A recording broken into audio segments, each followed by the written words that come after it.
Je vais vous montrer maintenant comment utiliser ces postures de façon réflexe. Elles doivent devenir une seconde nature. En cas d'attaque, vous devez les utiliser sans réfléchir. Nous devons pouvoir les utiliser de façon à retourner le poids de l'adversaire contre lui. C'est le secret de la véritable puissance. Utiliser le poids de l'adversaire contre lui.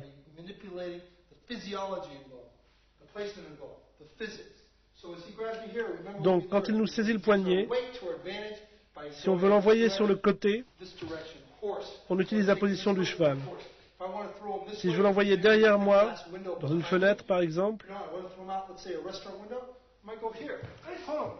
moté défense.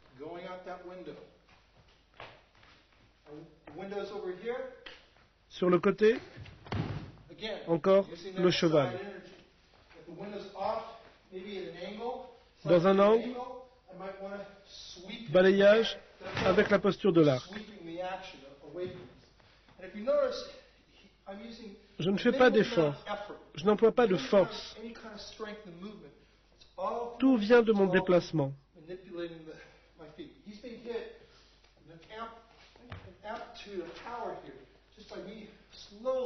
Doucement.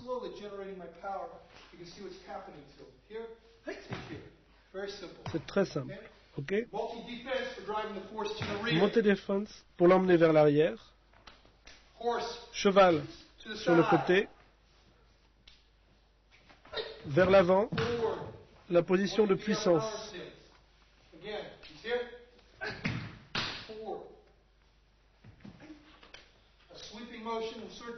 Balayage circulaire, là.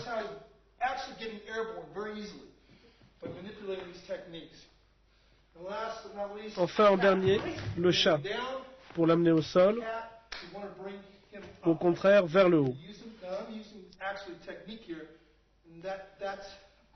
Ces techniques de clé doivent être incorporées. Ce qui les rend uniques, c'est que je n'utilise pas mon bras ici, mais tout mon corps. C'est ce qui donne la puissance. Encore une fois.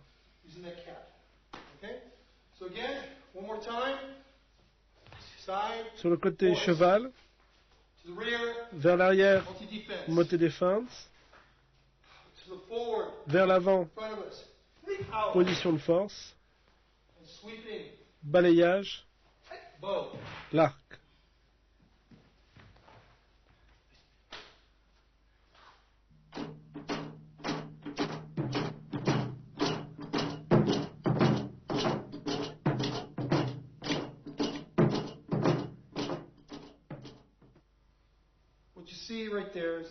Ce que vous voyez ici se nomme la griffe du tigre. Très efficace. En apprenant à combattre, il ne faut pas compter que sur les poings. Parfois, on ne peut pas les utiliser.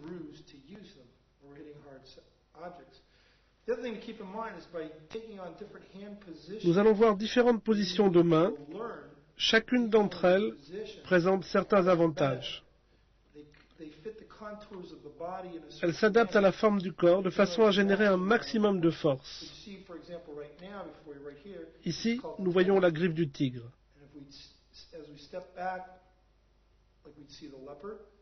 Ensuite, le léopard, la lance, le dragon, le revers de poing, le poing horizontal, le poing vertical, le sabre de main. Nous allons voir que chacune de ces armes amplifie notre puissance, la multipliant par 2 ou 3.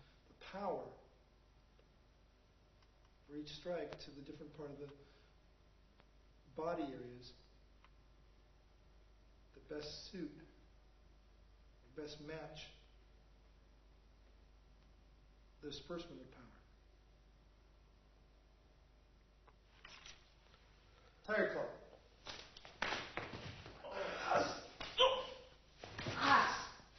What you're seeing, vous venez de voir la griffe du tigre.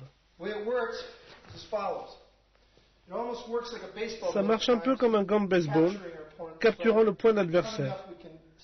En remontant, on peut casser le poignet. En descendant, casser le coude. Crever un œil. Continuer en frappant la mâchoire. Briser la mâchoire. Arracher la trachée. Et encore aux testicules. C'est un mouvement de frappe pour arracher.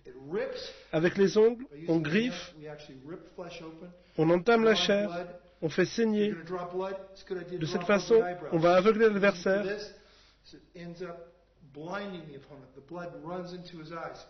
lui faire peur, lui faire perdre le contrôle de la respiration.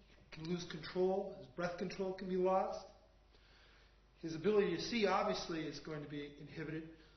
And also, keep in mind Souvenez-vous que la paume de la main est très dure. J'ai fait plusieurs démonstrations en utilisant la frappe en griffe du tigre. Bercy constitue un bon exemple lorsque j'ai brisé une vitre par balle, une première mondiale.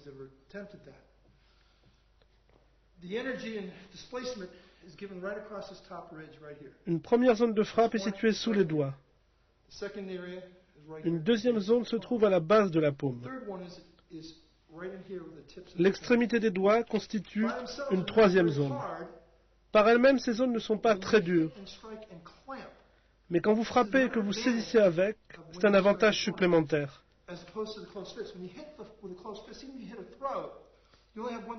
Si vous frappez à la gorge avec le poing, vous n'avez d'autre choix que de ramener le poing. Alors que si vous frappez en griffe du tigre, vous pouvez, avec la même puissance, sentir votre adversaire. Enchaîné par un autre coup, lui arracher la gorge. N'oubliez pas, ce style n'a pas été conçu pour autre chose que la simple défense, en situation de vie ou de mort.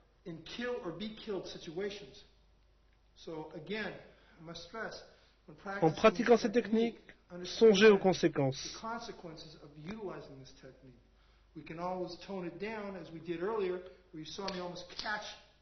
Comme on l'a vu tout à l'heure, je peux saisir son poing, casser son poignet, son bras, l'immobiliser. Je peux facilement saisir sa gorge et le tenir. Je n'ai pas besoin de l'arracher. Mais c'est bien de savoir que j'ai le contrôle de la situation. Et quand j'ai le contrôle, je suis en sécurité. Surtout si vous avez affaire à quelqu'un de très dangereux. Parce que, soyons honnêtes, vous n'êtes pas le seul sur Terre à vous entraîner.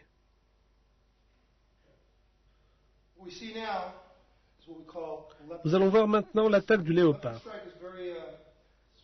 C'est une attaque spécifique destinée à atteindre une région où peu de chair est exposée.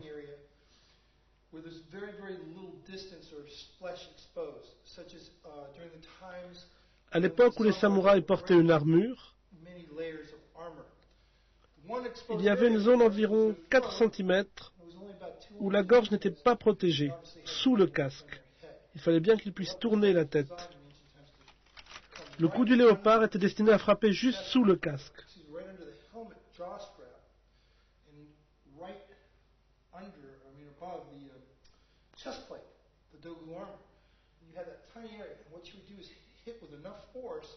Donné avec une force suffisante, il écrasait le larynx et la pomme d'Adam, provoquant l'asphyxie.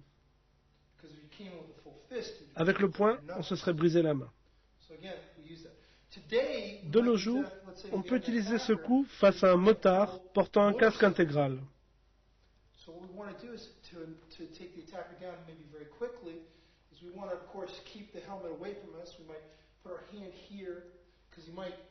S'il est intelligent, il se servira de son casque comme arme. Donc, on va bloquer avec la main gauche et frapper aussitôt à la gorge. On frappe avec l'extrémité des phalanges pliées et on cherche à atteindre des zones molles et le cou. On peut frapper l'extérieur du cou, ici. Ainsi, on écrase l'artère coronaire. Ce faisant, on stoppe l'arrivée du sang au cerveau et l'homme s'évanouit aussitôt. Cela peut facilement provoquer la mort. Encore une fois, la frappe du léopard. Pensez à un léopard qui court. Certains croient qu'on attaque avec la paume, car ils n'ont pas bien vu le mouvement.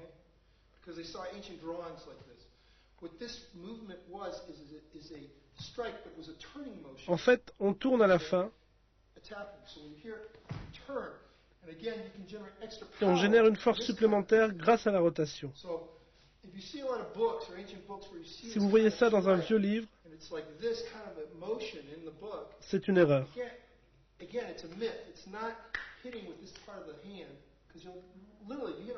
Si vous frappez quelque chose de dur, vous allez vous briser les doigts. On tourne ici pour frapper à la gorge. Vous avez le choix.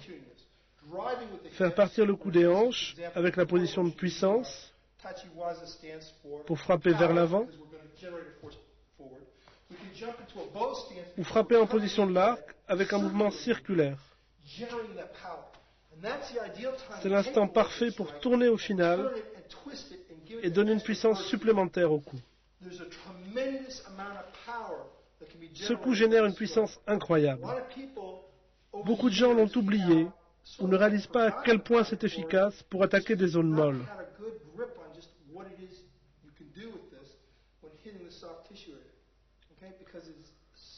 C'est vraiment super. En diminuant la surface de frappe, on augmente la puissance du coup. Pour l'optimiser, on doit y incorporer le déplacement, soit l'arc, en tournant les hanches et en frappant comme un fouet, très vite. On écrase la trachée, ou on stoppe le sang au cerveau, ou du cerveau au cœur. Ce que vous voyez, c'est la saisie du dragon,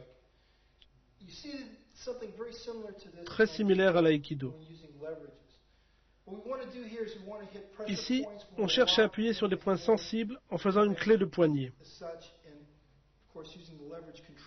On contrôle l'adversaire par un mouvement de levier. En soi, c'est un coup très dangereux, qui touche tout ce qu'il peut attraper. En réalité, on saisit avec le majeur et l'annulaire. Et quand c'est bien fait, j'attrape son poignet et il essaie de se dégager contre mon pouce. Il ne veut pas y arriver, tellement cette prise est forte.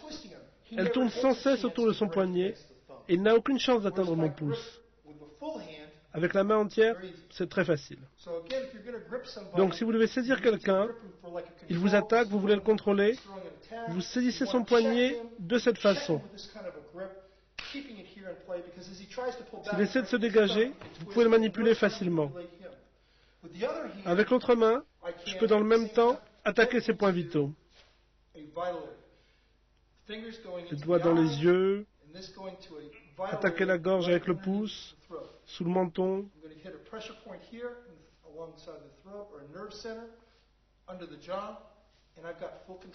Je contrôle totalement mon adversaire. Il est à ma merci. Il ne peut pas s'enfuir. Il ne peut pas dégager son poignet contre mon pouce.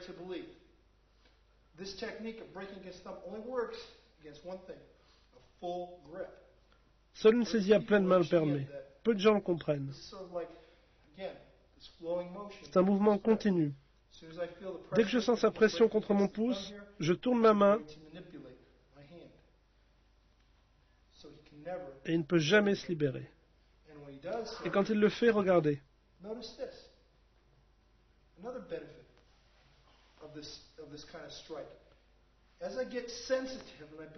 Quand j'ai assez de sensibilité dans cet exercice, lorsqu'il tourne, il se met lui-même dans une position où il s'immobilise. Plus il utilise de force, plus c'est facile pour moi de le battre. L'idéal en self-défense, c'est d'utiliser la force de votre adversaire contre lui. Ce faisant, vous le réduisez à l'impuissance.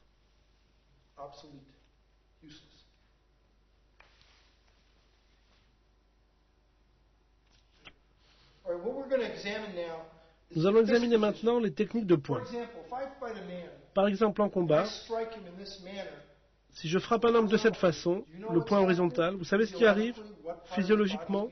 Quelle partie de son corps est affectée? Beaucoup de gens croient que c'est le plexus solaire. C'est faux. Il s'agit d'un coup au cœur qui attaque le cœur. Bien exécuté, ça peut provoquer une crise cardiaque, endommager une valve. Beaucoup de grands maîtres japonais tuent l'adversaire sur une attaque unique.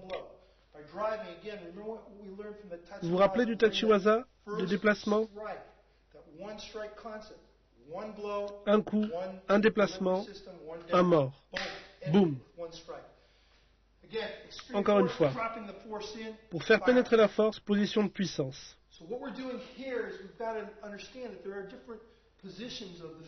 Il existe différentes positions de poing.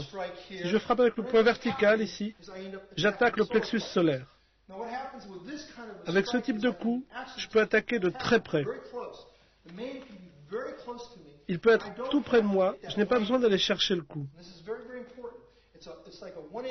C'est comme le coup de poing sans recul que Bruce Lee a rendu célèbre. Il faut diriger la force.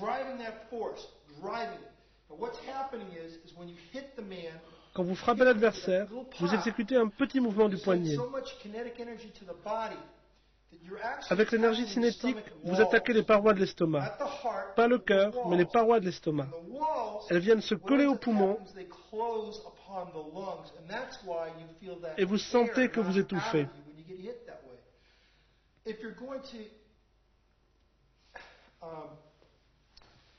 Si vous voulez immobiliser l'adversaire, vous devez comprendre ce qui se passe quand vous l'attaquez. Ce type d'attaque, avec un coup vertical, est idéal, en corps à corps. Il vous saisit, vous devez vous dégager, vous n'avez pas le temps de faire de grands mouvements.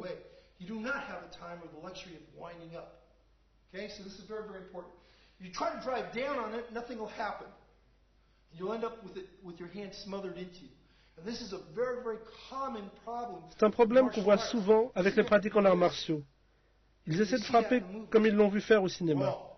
C'est mauvais. Vous devez frapper de bas en haut. La force, comme toujours pour un coup de poing, vient de la hanche, de l'épaule et du bras. C'est le bon trajet. Hanche, épaule, bras.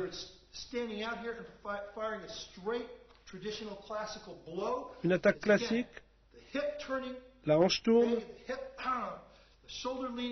l'épaule s'abaisse et finalement le bras se détend.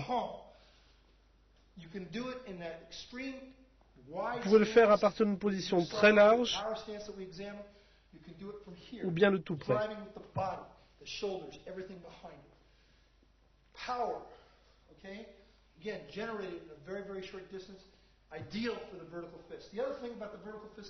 Une autre façon d'utiliser le poing vertical, c'est sur le côté de la mâchoire. Ça convient parfaitement si vous voulez briser la mâchoire.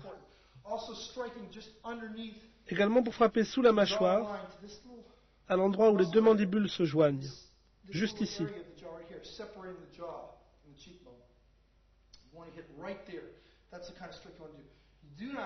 Vous ne frapperez pas comme ça. Regardez bien, là je le rate complètement. Avec un gros plan, on verrait que je ne le touche pas et je finirai par me blesser.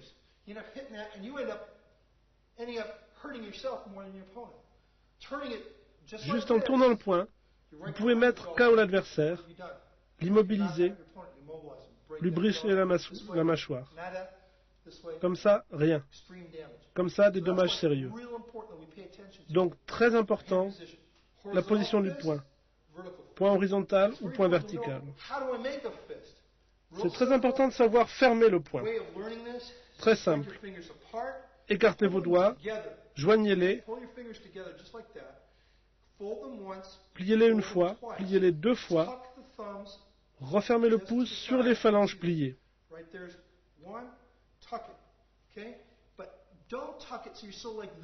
Ne vous contractez pas, vous tremblez. C'est incorrect.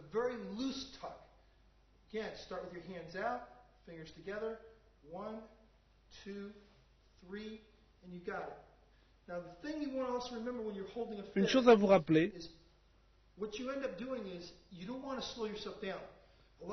beaucoup de gens en garde sont très lents avec leurs poings. Ils ne comprennent pas pourquoi. La raison, en fait, est musculaire. Il y a deux systèmes de muscles, antagonistes et protagonistes. L'un pousse, l'autre tire. Donc il faut garder ces muscles relâchés si on veut pouvoir frapper vite. Restez relax.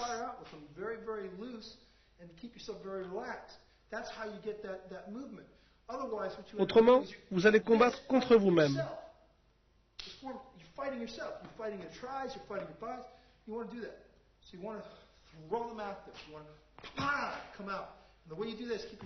Gardez vos bras détendus, relax, et au dernier moment, juste avant l'impact, contractez-vous.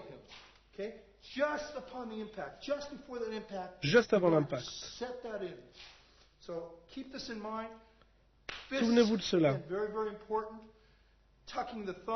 Très important, refermez bien les pouces sur les phalanges. S'ils sont sur le côté du poing, comme ça, ou même comme ceci, je l'ai vu en compétition, ceux qui le font finissent par se casser le pouce. Souvenez-vous, vous combattez un être humain qui bouge, qui pense. Et qu'est-ce qui se passe si vous le manquez? Il revient et vous casse le pouce. Bien sûr, nous ne voulons